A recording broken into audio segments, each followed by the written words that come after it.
नमस्कार, मैं हूं योगेंद्र विश्वनाथ त्रिपाठी। स्वागत है आप सभी का द पूर्वांचल पोस्ट पे। मेरे साथ आज तुलसीपुर विधानसभा से एक बार फिर ताल ठोकने के लिए तैयारी कर रहे डॉक्टर भानु त्रिपाठी हैं। इन्होंने जो है लंबा राजनीतिक सफर तय किया है, चाहे वो MLK कॉलेज में इनके छात्र राजनीति का दौर रहा हो, चाहे अब की दौर की राजनीति हो। पिछले कई सालों से आप राजनीति में सक्रिय हैं। आप विधान परिषद का चुनाव लड़ चुके हैं गोंडा क्षेत्र के लिए और तमाम चीजें आपके खाते में जुड़ती हैं। आपने समाजवाद पर PhD भी कर रखी है।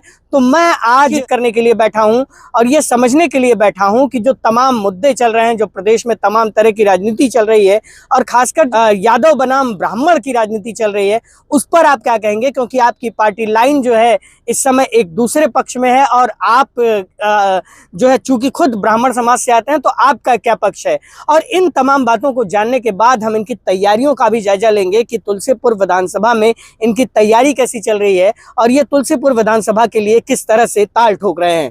सर, स्वागत है। बहुत धन्यवाद आपका। सर, सबसे पहला सवाल यही कि इटावा की घटना को आप कैसे देखते हैं? इटावा की घटना एक सुनियोजित एक साजिश के तहत हुई है और हर समाज में कोई ना कोई ऐसा होता है कि कुछ गलतियां वो करता है। तो इटावा में भी कुछ गलतियां अगर हुई हैं तो उसकी सजा उनको मिल रही है, उनके ऊपर कार्रवाई हो रही है। और समाजवादी पार्टी का और यादव और ब्राह्मण का रिश्ता जो है वो बहुत सदियों पुराना है। इस पे अगर कोई वो कर रहा है तो ये गलत है और ब्राह्मण समाज इस बार समाजवादी पार्टी के साथ जाने के लिए मन बना चुका है। नहीं, समाजवादी पार्टी के साथ जाए त्रिपाठी जी, लेकिन देखिए कि तमाम तरह की समस्याएं अब पैदा हो रही हैं, क्योंकि ट्विटर पे तमाम चीज़ें ट्रेंड हो रही हैं और इसमें केवल आपकी पार्टी को नहीं घेरा जा रहा है, इस मौजूदा सरकार को भी घेरा जा रहा है कि किस तरह से ब्राह्मणों पे जो अत्याचार बढ़े हैं और तमाम चीज़ें बढ़ी हैं। इसके साथ ही जो सर्व समाज में जो अपराध का ग्राफ है, उस पर भी तमाम तरह की बातें कही जा रही हैं, उससे इन तमाम घटनाओं को जोड़कर देखा जा रहा है। तो इस पर आप क्या कहिएगा? इस सरकार में उत्पीड़न का अगर ग्राफ देखा जाए तो ब्राह्मण समाज का बहुत ज़्यादा उत्पीड़न हुआ है। चाहे वो आप जो है वो देवरिया में ले लीजिए, चाहे आप आकर के गोरखपुर में ले लीजिए, चाहे आप आकर के बस्ती में ले लीजिए, चाहे आप अभी जो है वो कौशाम्बी में ले लीजिए, तमाम जगह हर जनपद में आप देख लीजिए तो ब्राह्मण समाज के ऊपर काफ़ी अत्याचार इस सरकार के द्वारा किया जा रहा है और उत्पीड़न किया जा रहा है। ये समाज जो है वो उपेक्षित है, इस सरकार में उपेक्षित है, ये बिल्कुल स्पष्ट हो चुका है। तो फिर आपकी पार्टी लाइन क्या कर रही है? आपकी पार्टी लाइन ने तो पूरी राजनीति ही पलट दी है, भाजपा आपको घेर रही है। नहीं, ऐसा कुछ नहीं है। हमारी पार्टी हमेशा से ब्राह्मण समाज का सम्मान करने का काम किया है।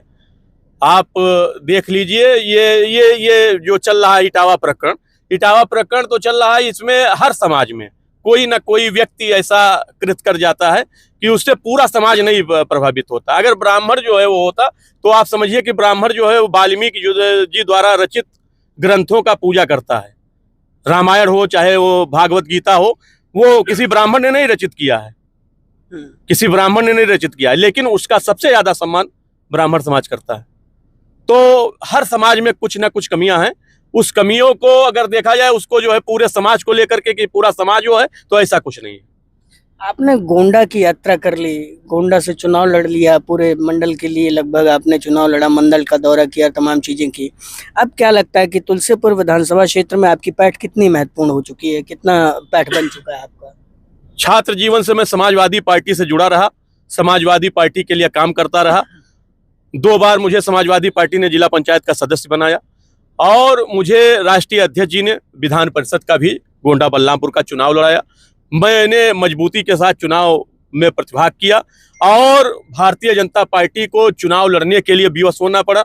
नहीं, एक छत्रप हैं जो केवल निर्विरोध कराने का काम करते हैं, उस मिथ्या को तोड़ने का काम किया और समाजवादी पार्टी गोंडा बलरामपुर में प्रधान, जिला पंचायत सदस्य, BDC मेंबर्स का सम्मान, वोट दे करके उनको वोट देने का अधिकार देने का काम अगर किसी ने किया तो समाजवादी पार्टी ने किया। अगर मैं चुनाव में बैक हो जाता तो शायद उनको मत देने का अधिकार न रहता। तो मैंने जो है वो राष्ट्रीय अध्यक्ष जी के निर्देश का पालन किया और समाजवादी पार्टी के लिए मजबूती के साथ खड़ा रहा। और विधानसभा तुलसीपुर से मैंने 2022 में भी माननीय राष्ट्रीय अध्यक्ष जी से टिकट की मांग की थी और लगातार समाजवादी पार्टी को मजबूत करने का काम कर रहा हूं, बूथ से लेकर के, और हर मुद्दे को मजबूती के साथ उठाने का काम करता हूं और समाजवादी पार्टी विकास का एजेंडा लेकर चल रही है और उस एजेंडे को लेकर के हम लोग 2027 में चुनाव में आएंगे और राष्ट्रीय अध्यक्ष जी के हाथों को मजबूत करने का काम करेंगे। आपकी दावेदारी कितनी मजबूत है, क्योंकि तमाम दावेदार हैं, तमाम लोग हैं, तमाम चीजें चल रही हैं, पार्टी लाइन में भी तमाम चीजें चल रही हैं, वो आप बेहतर जानते होंगे, मैं नहीं जान सकता हूं उसको। तो आपकी दावेदारी कितनी मजबूत है? अब हम तो जमीन से लेकर के और ऊपर तक काम करने का काम कर रहे हैं। समाजवादी पार्टी में नेतृत्व का फैसला जो होगा वो मान्य होगा। अगर राष्ट्रीय अध्यक्ष जी ने चुनाव लड़ाया तो भारी मतों से भारतीय जनता पार्टी को हरा करके तुलसीपुर विधानसभा समाजवादी पार्टी के खाते में डालने का काम करूंगा। अगर आपको टिकट नहीं मिलता है उस सूरत में क्या? उस सूरत में भी समाजवादी पार्टी के हाथों को मजबूत करने का काम करूंगा।